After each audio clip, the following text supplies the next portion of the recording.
Hello everyone and welcome to my YouTube channel Technical Analysis by RK. My name is Rahul and I hope you all are doing well. So चलिए दोस्तों आज की इस video की शुरुआत करते हैं। इस वीडियो में हम बात करने वाले हैं फ्यूचर कॉन्ट्रैक्ट्स की। बेसिकली हम देखेंगे कि फ्यूचर क्या होते हैं एंड उनके डिसएडवांटेजेस एंड एडवांटेजेस के बारे में भी हम इस वीडियो में जानेंगे। तो चलते हैं सीधे वीडियो की तरफ। लेकिन वीडियो की शुरुआत करने से पहले अगर आपने मेरा चैनल अभी तक सब्सक्राइब नहीं किया है तो मेरे चैनल को सब्सक्राइब करें, वीडियो को लाइक करें, शेयर करें एंड कमेंट करें ताकि हम आपके लिए आगे भी ऐसी वीडियोस लाते रहें डेली बेसिस पे। सो चलते हैं अपने सीधे वीडियो की तरफ।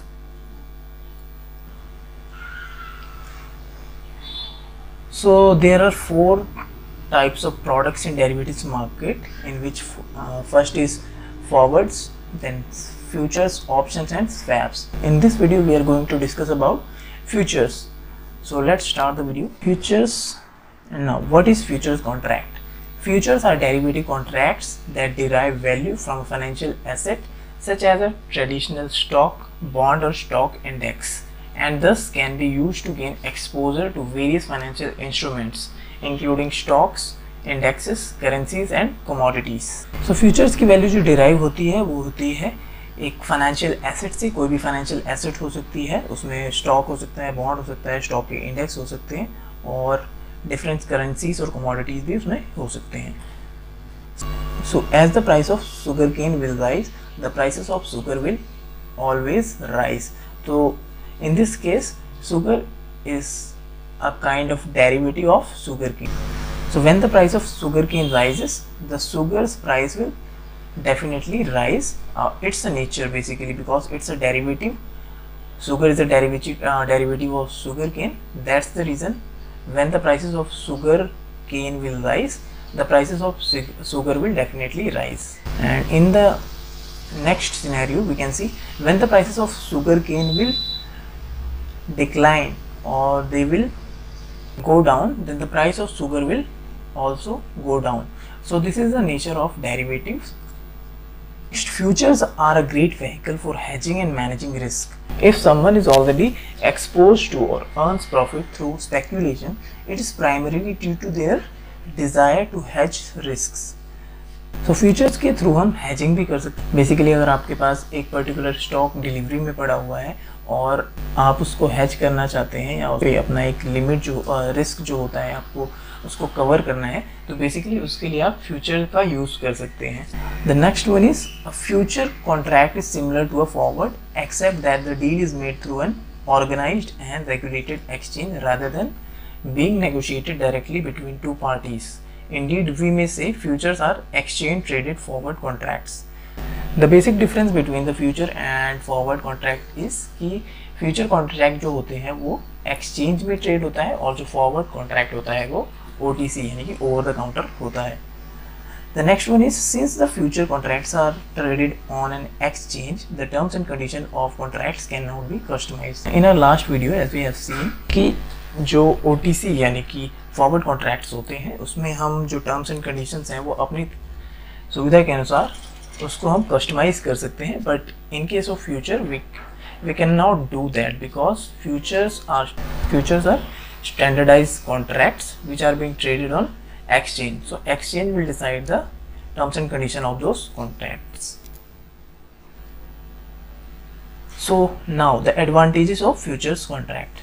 So the first is futures are highly leveraged investments, so which means that अगर आपको किसी पर्टिकुलर स्टॉक में आप बुलिश हैं या बेरिश हैं और आपको उसको डिलीवरी में बाय करना है, तो डिलीवरी में बाय करने के लिए उसमें आपको काफ़ी ज़्यादा मार्जिन की ज़रूरत पड़ेगी. मान लीजिए आप रिलायंस का खरीदना चाहते हैं तो अगर आप उसके 100 शेयर्स लेने चाहते हैं तो बेसिकली आपके पास एटलीस्ट 2000 into 100 यानी कि आपके पास 2 लाख कैपिटल होनी चाहिए. बट वहीं अगर फ्यूचर्स की अगर हम बात करें तो उसमें जो हम बात करते हैं तो इतनी ज़्यादा कैपिटल की आपको ज़रूरत नहीं होती. मैक्सिमम 30 to 35% कैपिटल में आप बाय कर सकते हैं. The next one is future markets are very liquid. तो future markets are very liquid क्योंकि ये एक्सचेंज में ट्रेड होते हैं और एक्सचेंज में काफ़ी ज़्यादा लिक्विडिटी होती है. वहीं अगर हम फॉरवर्ड कॉन्ट्रैक्ट्स की बात करते हैं तो फॉरवर्ड कॉन्ट्रैक्ट्स में इतनी ज़्यादा लिक्विडिटी नहीं होती जैसे कि हमने अपने लास्ट वीडियो में देखा था. इसके बाद the commissions and the execution cost are very low. So इसमें कमीशंस एंड एग्जीक्यूशन कॉस्ट बहुत ही कम होती है क्योंकि इसमें आपको जो कैपिटल रिक्वायर्ड होती है वो 30% होती है, तो उस पर आपका कमीशन लगता है। वहीं अगर आप पूरी डिलीवरी में एक शेयर खरीदते हैं, मान लीजिए आप 100 शेयर खरीदेंगे, तो उसका जो कॉस्ट होता है वो उस पर आपको पे करना पड़ता है, यानी कि जो भी टैक्सेस होते हैं वो पूरे अमाउंट पे पे करना पड़ता है। वहीं अगर आप फ्यूचर खरीदते हैं तो आपको सिर्फ 30% पे, क्योंकि हमें पूरा कॉन्ट्रैक्ट मिला है तो 30% पे हम उसको पे करेंगे, जो भी उसका टैक्स और जितनी भी फीस उसमें हमें पे करनी है।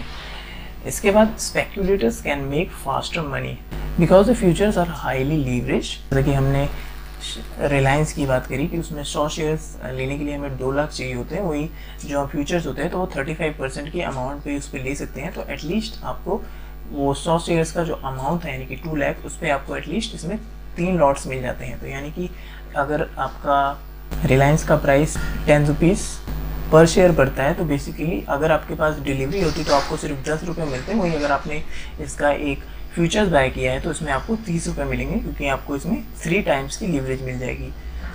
सो the next one is futures are great for diversification और हैजिंग। सो जैसे कि हमने अपने पिछले स्लाइड में भी देखा था कि they are very good at diversification और हैजिंग। तो इसमें हमारी बहुत अच्छी हैजिंग हो जाती है और इसमें हम डाइवर्सिफाई भी कर सकते हैं। So the next is future markets are more efficient and fair. The futures contracts are basically only paper investments, क्योंकि फ्यूचर कॉन्ट्रैक्ट में आपको डिलीवरी नहीं लेनी पड़ती है, तो ये पेपर इन्वेस्टमेंट ही होता है at the end of till the expiry date. And the last one is short selling is easier. So futures market में आप शॉर्ट सेलिंग कर सकते हैं, एक डेली बेसिस पे तो आप शॉर्ट सेलिंग कर ही सकते हैं इंट्राडे में, बट अगर आप डिलीवरी में शॉर्ट सेलिंग करना चाहते हैं तो आपको उसके लिए फ्यूचर्स का यूज़ करना पड़ेगा। तो फ्यूचर शॉर्ट सेलिंग में भी बहुत, तो जो लोग शॉर्ट सेलिंग करते हैं उनके लिए फ्यूचर एक बहुत ही अच्छा वे है डिलीवरी बेस पे शॉर्ट सेलिंग का। इसके अलावा अगर हम बात करते हैं डिसएडवांटेजेस ऑफ फ्यूचर कॉन्ट्रैक्ट्स, तो investors have a risk that they can lose more than the initial margin amount since futures are leverage market। इसमें क्या होता है, ऑप्शन में जितना भी आप प्रीमियम पे करते हैं सिर्फ उसका ही रिस्क होता है, लेकिन फ्यूचर में क्योंकि प्राइस किसी भी डायरेक्शन में जा सकता है तो ऑप्शन फ्यूचर में आपका रिस्क अनलिमिटेड होता है बोथ साइड में। इसके बाद investing in a future contract might cause a company that has to miss out on favorable price movements. The margin can be a double-edged sword, meaning gains are amplified but so too are losses. So इसका मतलब ये है कि अगर आपको इसमें काफ़ी ज़्यादा हाईली लीवरेज्ड है क्योंकि फ्यूचर, तो इसमें आपको बहुत ज़्यादा प्रॉफिट हो सकता है, तो वहीं बहुत ज़्यादा आपको लॉसों का सामना भी करना पड़ सकता है, यानी कि जितने ज़्यादा प्रॉफिट उतने ज़्यादा लॉस भी आपको देखने पड़ सकते हैं। For the Wikipedia definition, future contracts are basically, in finance, a future contract, sometimes called futures, is a standardized legal agreement to buy or sell something at a predetermined price at a specific time in the future between two parties not known to each other. So basically इसका मतलब यही है कि इसमें 2 लोगों का agreement होता है कि वो प्रीडिफाइंड डेट और प्राइस में किसी भी एक पर्टिकुलर चीज़ को या किसी भी एक एसेट को सेल या बाय करेंगे। So the next one is the asset transacted is usually a commodity or financial instrument. The predetermined price the parties agree to buy and sell asset for is known as the forward price.